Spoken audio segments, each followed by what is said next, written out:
पहली बार कार्रवाई हुई, ये देश की पहली कार्रवाई बताई जा रही है। किस तरह की कार्रवाई हो, पीड़ित को किस तरह से इसमें लाभ पहुंचा है?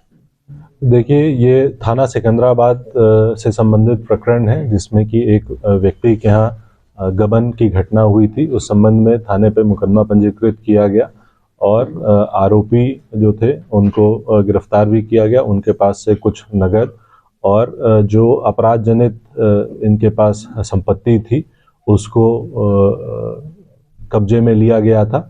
इस संबंध में नए कानूनों के तहत 107 बीएनएसएस में यह प्रावधान है कि यदि कोई अपराध जनित संपत्ति है तो उसको कोर्ट में प्रस्तुत किया जाता है, पुलिस की तरफ से एप्लीकेशन जाती है और उसके बाद फिर यह सिद्ध होने पर कि वह संपत्ति अपराध जनित है उसे नीलाम किया जाता है और पीड़ित की क्षतिपूर्ति कराई जाती है।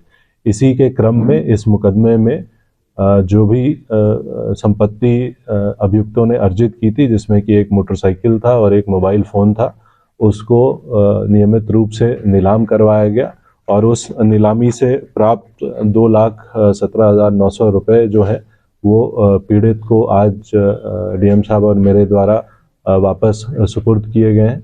ये पहला केस है जिसमें कि जो पीड़ित है उसकी क्षतिपूर्ति कराई गई है और ये पूरी की पूरी चीज़ें जो हैं, ये जो घटना थी वो सितंबर महीने की थी। तो लगभग 5 महीने के भीतर ये पूरी की पूरी कार्रवाई करा ली गई।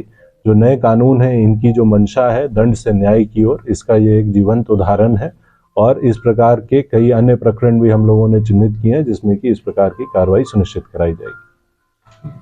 धारा 107(1) के तहत पहली बार देश में पहली ये कार्रवाई की गई है। ये कार्रवाई कितने दिनों में की गई है और बताया जा रहा है कि ये देश की पहली कार्रवाई है? देखिए, बहुत ही हर्ष का विषय है जो अपराध और अपराधियों के विरुद्ध कड़ी कार्रवाई की जा रही है। उसकी दिशा में एसएसपी साहब ने और उनकी पूरी टीम ने बहुत ही मेहनत से केस की पैरवी करके बीएनएसएस की धारा 107 का जो पहला केस है उसमें कोर्ट से निर्णय करवाया। उसके बाद हमारे यहाँ से उसकी नीलामी की गई और आज जो व्यक्ति जिसके छीने गए थे, पैसे चोरी गए थे, उसको 2,17,900 रुपये सौंपे गए हैं और ये दर्शाता है कि किस तरीके से अपराधियों के प्रति कठोर कार्रवाई की जा रही है।